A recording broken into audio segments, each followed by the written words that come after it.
있습니다. 전도서 3장 1절로 8절까지의 말씀을 가지고 모든 일에는 때가 있다라는 제목으로 말씀을 나누고 있습니다. 오늘은 창세기 3장 23절 말씀을 읽고 나누며 시작을 할게요. 여호와 하나님이 에덴 동산에서 그를 내보내요. 그의 근원이 된 땅을 갈게 하시니 이같이 하나님이 그 사람을 쫓아내시고 에덴 동산 동쪽의 그룹들과 두루도는 불칼을 두어 생명나무의 길을 지키게 하시니라. 죽음은 제기의 기회이다. 죽을 때가 있으며 라는 말씀을 함께 나누도록 하겠습니다. 우리는 어려서부터 사실 아담과 하와 신라곤을 인간의 불명예스러움으로 배워왔죠. 그들의 어리석은 행동, 즉 선악과를 먹음으로 인해 하나님과 분리되어 분리불안을 겪게 되고 노동의 수고와 해산의 고통을 겪게 되고 또 땅의 저주로 말미암아 가시와 엉겅퀴를 내는 세상을 살게 되면서 결국에 마지막에는 죽음에 이르게 되는 존재가 되었다고 배워왔습니다. 쉽게 말하면 선악과를 먹음으로 너무나 많은 것들을 잃어버렸다라는 것이죠. 그러나 제가 나이가 들어서 시간이 지나고 문득 그때의 상황들을 하나하나 점검하며 묵상을 하면서 점점 더 마음의 확신으로 자리 잡히는 것이 있다면 사실 아담과 하와의 죄, 이것은 우리에게 있어서 메시아 즉 구세주가 필요하다는 사실을 깨닫게 해준 놀라운 사건이라는 것이죠.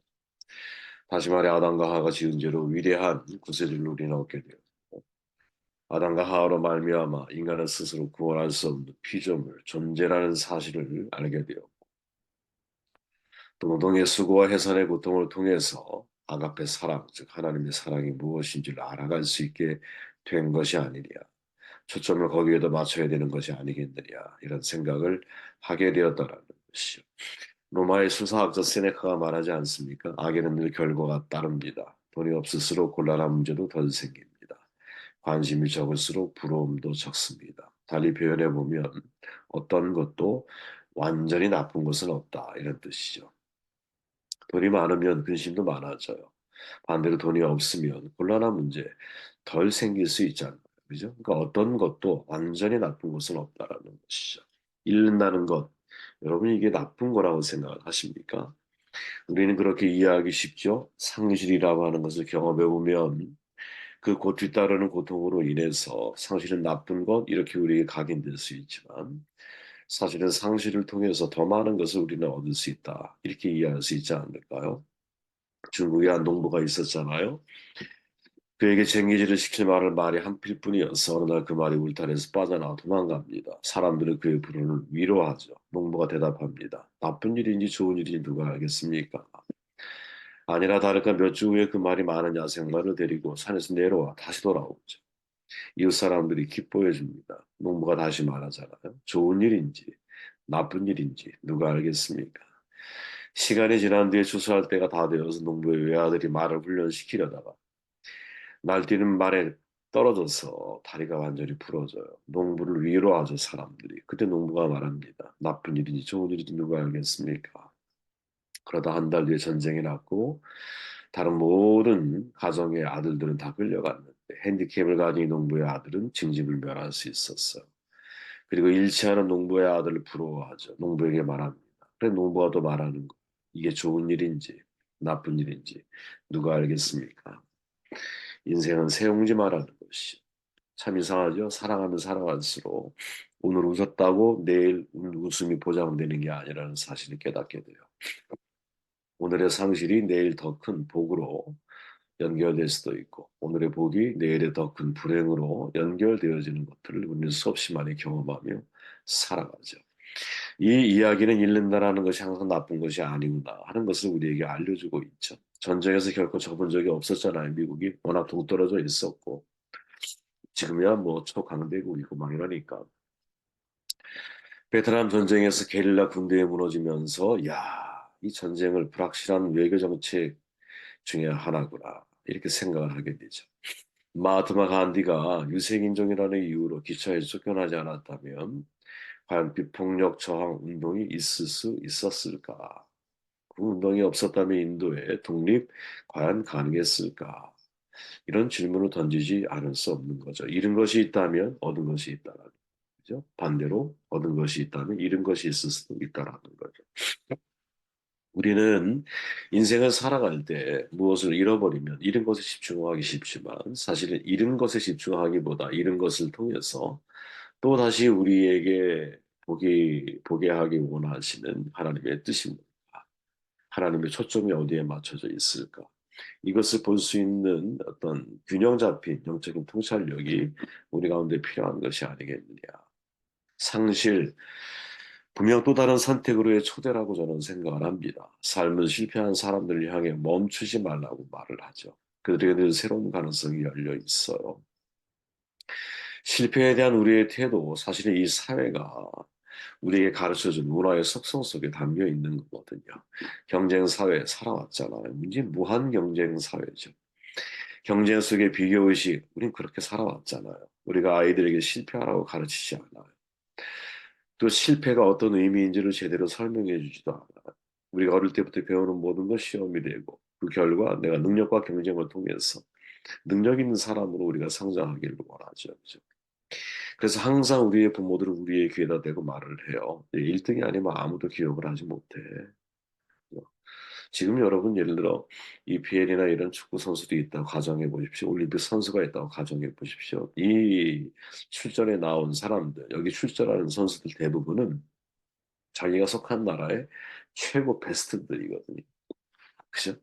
그들은 그 자리에 오르기까지 올림픽 선수로 참전할 때까지 예를 들어 대한민국이라고 하는 국가에서 수많은 경쟁, 수천 수만의 사람들의 경쟁을 뚫고 1등이 된 거예요.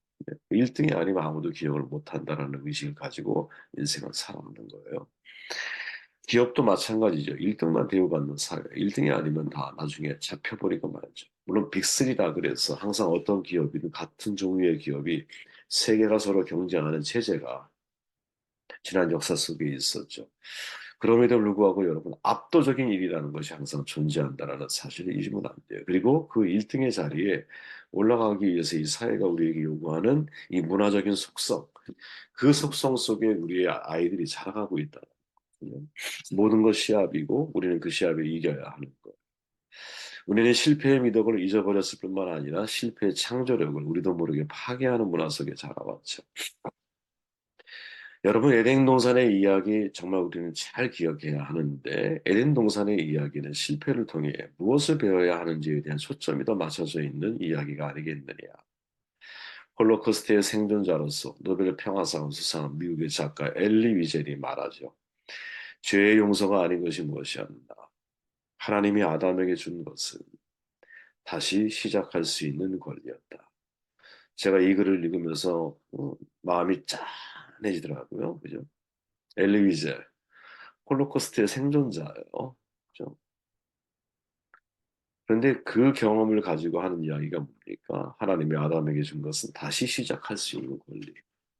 잃어버린 것이 전부가 아니구나. 에덴 동산의 교훈을 기억해야 한다는 거죠. 잘못을 저지르는 것 배움의 좋은 기술이야. 오히려 실패가 우리에게 자유를 줄 수 있는 거예요. 실패는 인생을 다시 시작하고 세월의 잔재를 비워낼 수 있는 기회를 주는 것이죠. 사람들이 이것을 놓치고 인생을 살아가는 경우가 너무나 많다.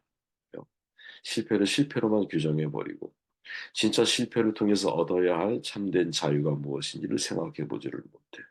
실패를 통해 새로운 창의력, 창조력은 하나님에게 속한 거니까 새로운 창의력의 자리에 나아가야 하는데 그렇게 하지를 못해. 이유는 뭐예요? 실패가 루저 의식으로 연결되어지고 1등 아니면 존재하지 못하는 사회 속에서 실패가 우리를 망가뜨리는 거죠. 그렇게 이 실패의 속박에서 벗어나기 위해서 우리가 극복해야 할 장애물이 두 가지인데 하나는 성공에 대한 끊임없는 갈망. 이거는 잘 우리가 살펴야 되고 또 하나는 실패를 통해서 잃어버린 나의 자존감을 어떻게 우리가 회복할 것이냐. 이게 참 중요한 질문이라는 거죠. 한 가지 질문을 던져봅시다. 우리의 인류의 전형인 아담과 하와가 성공했습니까? 실패했습니까? 이에 대한 해답은 여러분, 우리가 그들을 인간으로 생각하느냐, 즉 피조물로 바라보느냐, 아니면 하나님 신으로 생각하느냐에 따라 다를 수 있다고 저는 봐요. 만약 아담과 하와를 신과 하나님과 유사한 존재로 본다면 그들은 진리를 알면서도 진리를 무시하는 엄청난 실패자들이고, 그죠? 충동에 이끌린 사기꾼이고, 인류에게 가장 황당한 존재가 될 수 있어요. 그러나 사실 아담과 하와는 인간이죠. 물론 천사보다 조금 못하게라는 표현이 있어요. 그죠? 하나님의 형상이라고 하는 아름다운 정말 영광스러운 그런 존재됨도 있어요. 그러나 천사가 아니에요, 우리는. 당연히 하나님도 아니에요. 선악과를 먹은 것은 가장 인간적인 일이라는 것이죠. 선악과 앞에 정신을 차리려고 애쓰기는 하지만 결국 실패를 통해서만 자신의 행동을 깨닫는 것이 인간의 본질이라면 이것이 에덴 동산의 이야기가 전하는 진정한 메시지라면 우리는 어떻게 이해해야 할까? 그렇다면 에덴 동산에서 배워야 할 교훈은 달라지는 거죠. 아담과 하와가 하나님처럼 완벽하게 행동하지 못했기 때문에 하나님이 벌을 받은 것이 아니라 그저 피조물로서의 인간이고 인간 주변에는 많은 위험이 도사리고 있기 때문에 결코 삶이라는 것이 쉽지 않다는 것이죠. 그리고 무엇보다 그들이 다가오는 위험에 살아남는 법을 배울 필요가 있다는 것을 하나님은 알고 계시죠. 그래서 코엘레 전도서가 말하고 있는 성공은 뭐냐? 12장 할 때 말씀 나눴지만 죽음은 삶을 위한 추진력이 되듯이 허물을 통해서 오히려 여호와를 경외하라. 너희가 일의 결국을 다 들었으니 여호와를 경외하라. 이렇게 말하잖아요. 그죠? 죽음은 삶을 위한 추진력이 되듯이 성공은 실패에 살아남는 능력이 돼야 되는 거거든요. 그러니까 성공을 재정의해 본다면 실패는 재기의 날개라는 거죠. 다시 날기 위한 날개가 되어줘야 된다는 거죠. 하나님의 사랑을 아가페 사랑이라고 표현하잖아요. 예, 그 사랑이 무엇인지 모르게 만들어준 단어예요. 사실 아가페 사랑이라는 표현이. 무조건 사랑이라고 우리 이해하죠. 무조건 사랑이란 말이 뭡니까? 상대의 실패, 배신 다 포함된 사랑이라는 거죠. 요한의 고백처럼 그가 먼저 우리를 사랑하셨기 때문인 거예요. 그죠? 이미 우리는 실패가 예정된 인간일 수 있어요. 그죠? 인간에게 자유의지, 네 자유를 가지고 나를 사랑하는 사람이 되었으면 좋겠어. 이게 사랑의 본질이잖아요. 근데 그렇게 자유의지를 줄 때는 이 자유를 가지고 나의 마음을 외면하는 삶을 선택할 수 있다라는 것까지 포함한 사랑의 아가페라는 거죠. 우리는 이런 대인배가 되었으면 좋겠어요. 누구를 만났을 때 배신을 포함하고 그냥 사랑해 주는 거죠. 그죠? 우리가 해줄 수 있는 거. 모두를 우리가 어떻게 다 사랑할 수 있겠어요? 우리 각자에게 주신 사람들을 사랑하기도 바쁠 텐데. 영원히 사랑한다는 건 거짓말이잖아요. 그죠? 그냥 우리에게 주어진 시간 안에서 최선을 다해야 하는 것이. 하지만 마음의 진심은 항상 무엇? 상대가 나를 더 나을 것, 배신할 것을 전제하고 사랑해주고, 믿어주고, 용서해주고, 긍휼한 마음으로 내가 그를 공감해주고. 이게 진짜 우리가 잊지 말아야. 그게 하나님의 사랑 속에 포함되어져 있는 아가페. 이거보다 더 큰 사랑의 개념이겠지만, 아무튼 그 속에는 무엇? 실패가 포함되어 있다라는 거다. 그 사랑 속에는. 두 번째 어려운 장애물이 뭡니까? 자존감의 상실이죠. 내가 만약 메달을 얻지 못하면 나는 진정 운동선수로서 자격이 있을까? 메달에 실패한 모든 선수들이 되뇌이는 고백 아니겠어요? 직장인들이 내가 만약 승진을 못하면 사람들에게 내세울 곳이 뭐가 남아 있을까? 어떤 일을 하는 사람일지라도 내가 만약 성공하지 못하면, 재물을 많이 모으지 못하면, 높은 지위에 올라가지 못하면, 다수에 속하지 못하면 나는 중요한 사람일까? 이혼한 사람이 내가 다른 사람 앞에 설 수 있을까? 학력이 떨어지는 사람이 내가 사회에서 내 자리를 찾아갈 수 있을까? 물론 이 외에 대한 대답은 코엘레스에 나와 있어요. 전도서에 나와 있다는 거예요. 실패 이후에 아까 말했죠. 여호와 경외를 선택하는 솔로몬을 주목해야 한다는 거지. 우리의 자존감의 회복은 이 말씀에 근거하라는 거예요. 아담과 하와 실패 이후에 추락하는 날개였습니까? 날개 없이 추락하는 존재였습니까? 아니죠. 제가 볼 때 오히려 더 하나님 앞에 현명한 인간으로서 인생을 살아가는 방법을 배워나가는 과정들이었지. 그렇게 이해할 수 있다라는 거죠. 저는 그렇게 우리의 인생 속에 경험하게 하시는 실패, 상실, 죽음이라고 하는 것, 잃는다라고 하는 것은 결코 그 자체로 끝나지 않는다라는 사실. 무언가를 잃으면 끝이라는 말 저는 잘못되었다라고 생각합니다. 무언가를 잃는 것은 흥미진진한 새로운 세계, 완전히 새로운 세계, 전혀 다른 새로운 세계, 오히려 더 만족스러운 삶이 시작될 수 있다라는 것이. 일과 직기가 우리를 만드는 것이 아니라 우리가 그러한 것들을 만들어가는 것이요. 어떤 직위에 있는 사람이 그 자리를 떠났다 해도 전부 다 모자란 사람이 되는 게 아니야. 그 자리에 있다고 해서 더 높아지는 것도 아니야. 그죠? 이걸 우리는 잊으면 안 되라는 거죠. 미국의 시인 엘리자베스 비숍이 말하잖아요. 실패하는 법을 익히는 것은 어렵지 않다. 우리를 잡고 있는 아주 많은 것들을 내려놓기만 하면 된다. 그러한 실패는 재앙이 아니다. 참 멋진 표현이라고 봐요. 실패는 재앙이 아니다. 여러분 이게 성경적 세계관과도 유사하다라는 거 알고 계시죠? 우리에게 실패는 재앙이 아니에요. 신락원, 그 자체는 너무나 고통스럽겠죠. 그러나 신락원을 통해서 우리는 하나님의 사랑을 알잖아요. 우리에게는 반드시 누가 메시아, 구세주가 필요하다라는 사실을 알게 되잖아요. 하나님을 떠나면 죽을 수밖에 없는 존재라는 사실을 알게 되잖아요. 노동의 수고, 특별히 어머니들의 해산의 고통, 그것을 통해서 내리사랑이 무엇인지를 알아가게 되고 할아버지가 된 어떤 분이 손주가 태어났는데 아들보다 더 이쁘다. 참 내리사랑이구나. 그러면 가장 꼭대기에 있는 하나님이 우리를 인간을 바라보실 때 지금 태어난 아이들이 가장 더 아름답지 않겠어? 하나님이 보실 때. 6천년의 역사라고 만약에 가정한다면 2024년 2월 28일 날 오늘 태어난 아이들이 가장 아름답지 않겠어요? 더 사랑이 커지는 거죠. 이 사랑의 마음을 우리가 어떻게 이해할 수 있겠어요?